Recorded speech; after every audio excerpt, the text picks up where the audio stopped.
Hello and welcome to another Best Junglers episode, this one for patch 14.17 as we head towards the Worlds patch. In this one, while there weren't that many direct nerfs to junglers, we did have a subtle touch to cut down. Fleet Footwork was also nerfed, Graves was buffed, but then of course Fleet Footwork was nerfed, so he's a bit of a neutral state. And we do have a nice shift in the jungle meta in terms of not only the S tier picks, but also the secondary picks. As always, we will hit up the best junglers overall and for low and high MMR, but if you need a better understanding of the meta and how to make sure you reach your peak by the end of Split 2, you must head to Virkayu.gg. Not only do I have a free jungle improvement resource, I also have a dedicated program with jungle video courses, jungle coaching, coaching classes, a jungle VOD library, special weekly content you'll see nowhere else. All of this available through a premium jungle Discord, which is highly active, a huge community that help each other climb using my jungle program and courses. As we have seen by everybody hitting their peak rank goals in Split 1 and Split 2 of Season 14 as fast as possible. So to climb faster than everybody you know and to jungle diff every game you play, head to Virkayu.gg or click the link in the description below. Now on the S tier page, we start off with Lilia, but Virkayu, they nerfed her secondary healing. But Virkayu, they kinda lowered her clear speed. Don't care, didn't ask, and neither did Lilia. You see, they gutted Brand's clear in the jungle this patch instead of actually dealing with the problem, which was the passive tick rate buff they did almost a year ago. Or at least it feels like that. With Lilia, it's the same thing. These are tone-deaf changes. Her clear speed isn't the issue, and oh no, it's a little bit slower, doesn't really affect us. The healing doesn't really do anything either. The problem is simple. When you give a champion the ability to Omega Kite with built-in phase rush movement speed stacks, you give them true damage and sweet spot damage and micro gap close as slow, fast clear speed, a hell of a lot of percentage max HP damage, and then she can still build really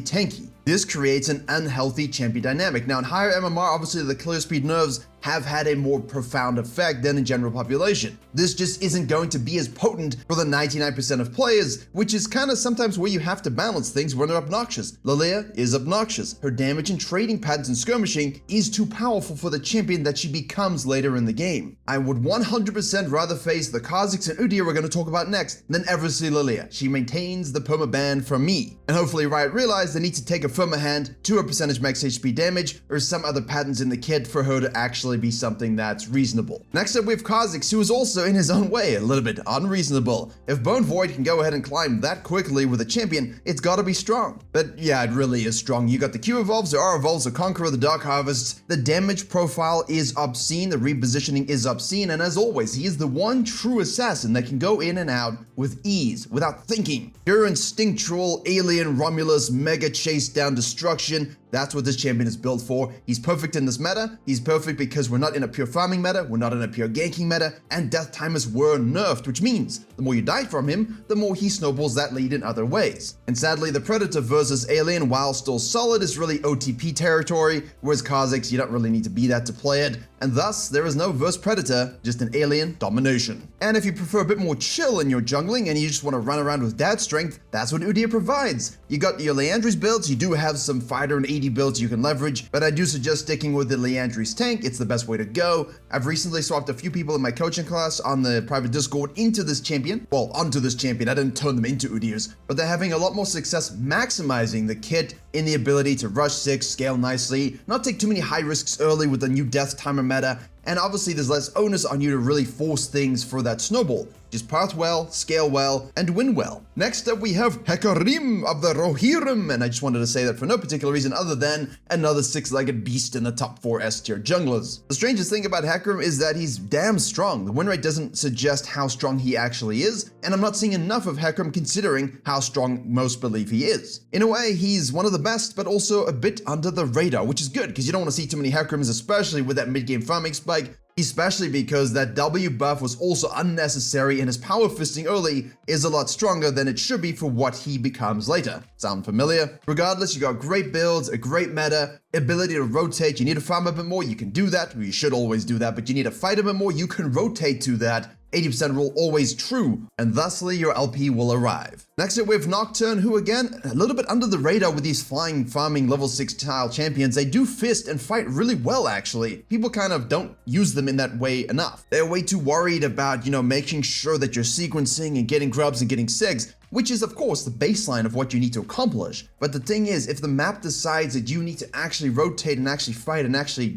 do things against other champions, they're really powerful. Their items are really good. and you can build in a way that allows you to assassinate everybody while not dying. I think the only thing you can say if you main these top 5 champions at the moment is good things, good things. Well, it is an Amumu because they gave Abyssal Mask a cheeky buff and he was like, you know what, I'm gonna run with that. And when you have things like Hecarim and Kha'Zix and Lilia, slippery little champions, Amumu just says, no, I don't think you will be moving. And remember, Zac does more damage. Zac has a lot more CC in terms of, knock-up time because you can't, resist that with tenacity. And he has sustain, but you have to understand this one very important thing. Ease of use is very important, and also that ultimate, I would argue, is significantly more powerful just because it's a point click, it's a huge radius, and everybody knows, oh, Amumu R, let's follow up. Because it hits so many champions and there's a lot of easy AoE follow-up with Malphites and Zyras and Hueys and things like this, it's just way more beneficial for those team fights. And while Zac isn't exactly, the most mechanical thing in the world, he is a bit more tricky. That Q is a bit more conditional. E is a bit more of a skill shot. Picking up your bobbies and healing and sustaining and doing the damage, that is more difficult to execute than Amumu. So I can't believe I'm saying this. When you factor in Pilot's skill issue, Amumu will just do more by default, easier, and you can watch Netflix on the side. And even though so many meta junglers are actually able to deal with the Amumu in some capacity, it's just about smart pathing and then executing a team fight. It's really simple. Viego is still really great. You can still 1v9 with Viego. Do not get it wrong. He's dropped because when you keep doing systemic nerfs to things he builds, and the champions against him are way more equipped to actually deal with him, especially considering the CC and scaling we have here, the champ's win rate will dip just a little bit. It isn't as high as it has been. You could argue, but maybe A tier, but then I would say pure Pilot skill issue. When you are good on this champion, you're still 1v9 EG challenger. There's nothing stopping you. But on average, he is just a little bit weaker than he has been throughout the year, and that's okay because he's been strong. Just factor in how you want to play. Do you want to actually force that snowball? Do you want to be more proactive? Or do you want to play one of the champions above where you don't have to think about those things as much? Likewise, if you just don't want to think at all, you can pick Briar. And obviously, this is important. Diamond Plus, her win rate again falls off quite dramatically. You can use her in Diamond Plus for Master Plus, but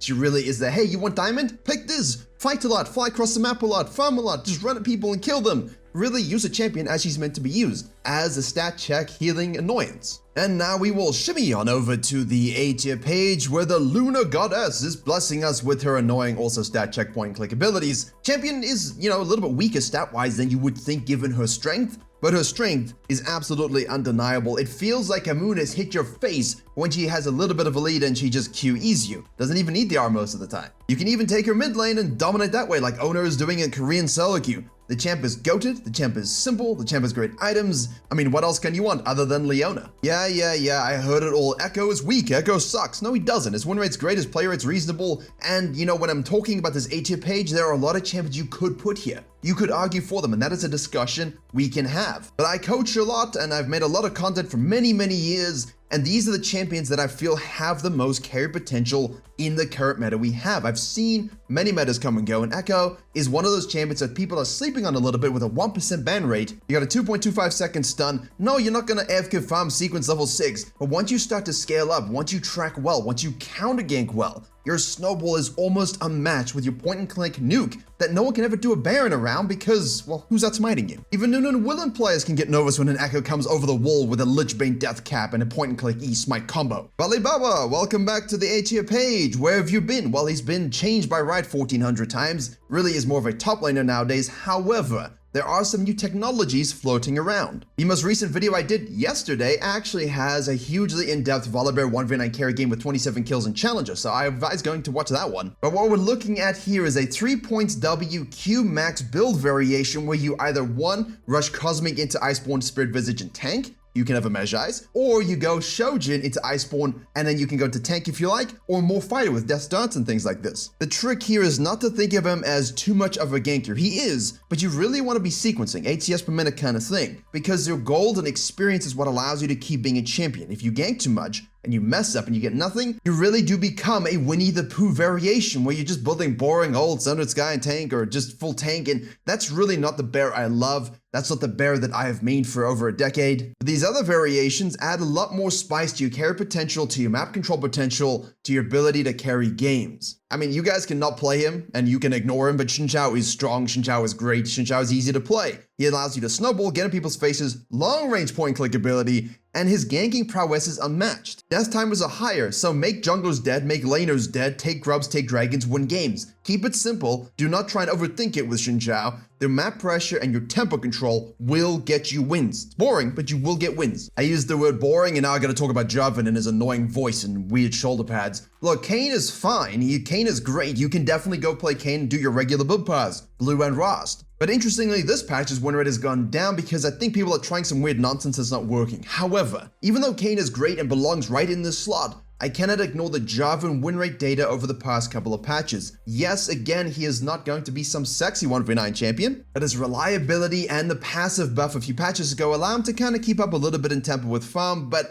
you're still looking to have nice, solid mix of Xin Zhao and Volibear kind of style. That's 3 Fisters in a row that can actually hang with the meta. The Death Timer nerfs really do help these kinds of champions because every gank that they succeed on has a much more profound impact on the ability to snowball games. Look, if you want to snowball with Bel'Veth, please focus on the following philosophy. Quadrant clearing. Do your quadrant, make a gank, make an action. Do another quadrant, look for more actions. Don't full clear blindly. Yes, you can do, but it's better to continually leverage those death timers and your snowball potential as much as possible. And then obviously that opens up the split push down the line for you. Here's the thing though, please do not do cheese nonsense. I had to cover a challenger game yesterday in the private Discord and it made my brain hurt. So many inefficient moves, so much time wasted that good junglers will punish you. Just play normally on Bel'Veth, guys. Get true form and you will win. Amazing. Master Yi isn't exactly his once 1v9 annoyance, but the guy is pretty strong at the moment. He's in a solid position. All I can say is here, don't think too much about AFK farming. If you have a winning matchup against the enemy jungler, use your damage and mobility to actually get on their face and snowball a lot earlier. The weakest case with Master Yi is when they don't realize that they have a PvP strength and they don't use it, and then they don't actually get to the point where they could snowball and scale. So think about that, but overall, good champion. And even here, I could put the Zac, I could put the Kayn, but I don't like the fact that there are too many people failing on them when they're picking them up. If a champion can't perform on a rainy night in Stoke on a Tuesday, is it really worthy of a best jungler? Yes, Lee Sin does kind of suffer a little bit from that, so I'm slightly hypocritical, but at the same time, Lee Sin is actually much easier to execute than those two champions most of the time. People don't like to hear it, but it is true. Oh, look, you hit a Q and a slow and a kick and they died. Wow, amazing with Eclipse. You're so talented. Yeah, the ceiling is obnoxiously high and obviously a beautiful Lee Sin player we all love, but you know, now that you're all raged about that, let's go to the low elo page. Thumbs up, look at what we have. Lilia, Nocturne, Amumu, Briar, Shyvana's still here. You know, the Fleet Footwork nerf actually was a funny thing. That's the thing that kind of put her down. The buffs that they did before were important, but we were still building on the same. She's still pretty damn strong, but the Fleet Footwork nerfs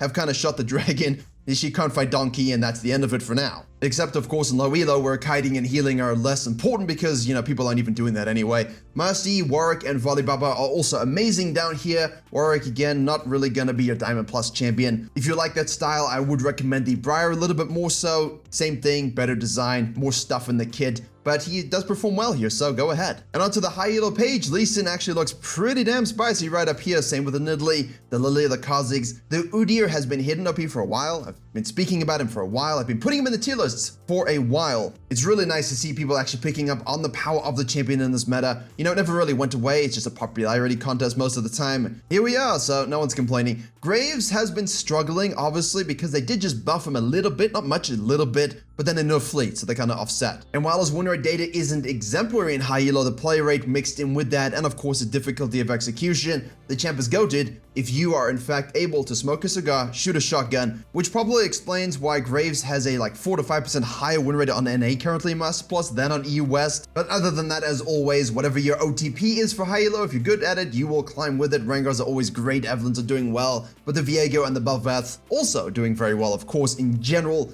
These champions are just ones that basically anyone in high elo can pick up and use and have success with, versus the OTPs, which are a bit more specific to knowing the kit and so on. But on that note, if you want to understand the 3 ways to actually play a jungle diff champion and style, whatever champion you main, this long ass high definition mega effects video will give you chills. Trust me.